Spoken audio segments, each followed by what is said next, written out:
And we are continuing our 2019 Gen Con coverage. I'm here with Julie at Green Bar Games. Hi, Julie. Hey, how are you? Very good. We saw you 2 years ago. I remember we were talking about Affliction, and now you're going to talk to us about Champions of Hara. I hope so, yeah. Let's do it. Take it away.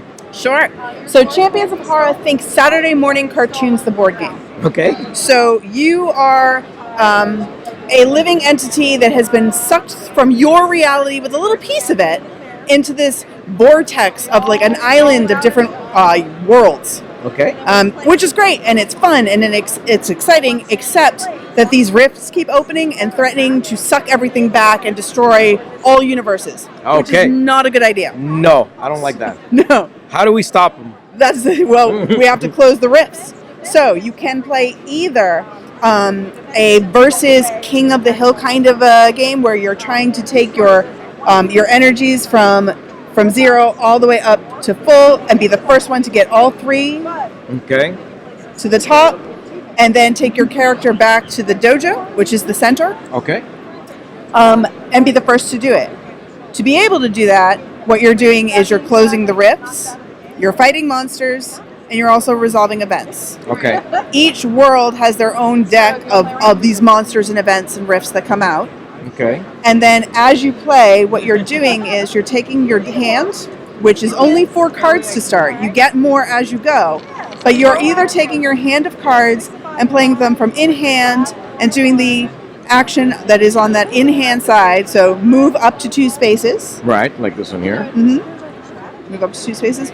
Or on a subsequent turn, so not the same turn, taking it from the board and putting it back into your hand and then being able to do the other action. Oh, that's really cool. So it's a little bit of a puzzle to make sure that you can line up the ones that you want to do in the right moment. Now, can you play you can play 1 card, but can you leave a bunch of cards?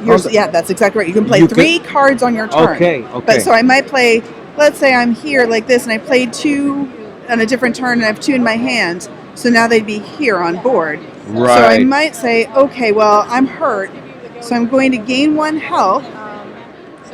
Then I'm going to move 1, and that's Persephone. And there we go.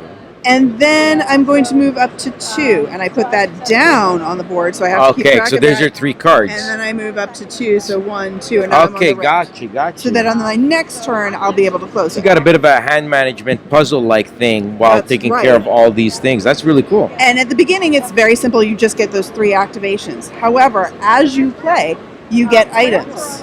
And the items are numbered because they're all affiliated with one of the monsters. When you defeat a monster, so it might be something from that monster specifically. Okay. So it's all very tied in thematically.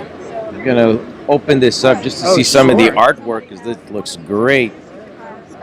It's kind of got that feel. I know maybe it's just for me, but when you explain the game, it kind of reminded me of the old D&D cartoon, where they get sucked into that different world that they're trying to. That's pretty cool. I remember that one. But in a like you said, Saturday morning style cartoon with these characters here. These are beautiful miniatures, by the way. Thank you. Yeah. And then of course, so the first person to win to get back to the center, you actually have a very light legacy piece. So let's say we have Persephone here, and she has leveled up, and she's now at the back at the center.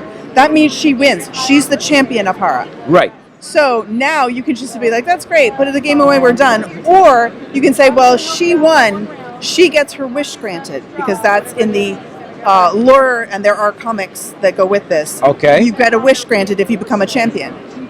That's one of 2 co-op scenarios. Okay. So there are 12 co-op scenarios that you can also play with in the game, 2 for each character that's in the box. Wow, that's really cool. Okay. So for her, she has, she would get extra bonus cards to add to her deck, because that's her power. She leveled up as a champion. But also the co-op will be something that is a nemesis or a personal fear or something of hers. Oh, very cool. So then you would play the game, and instead of playing against each other, you're now working together to fight. That's awesome. Well, we got a review copy of this, so be sure to check out our channel, because coming up, we'll have the review of Champions of Hara. Julie, thank you very much as always. Thank you so much. Subscribe now to our channel to stay in the loop. If you like our work, help us continue by sharing the channel to your gaming group. Thanks for watching, and happy gaming.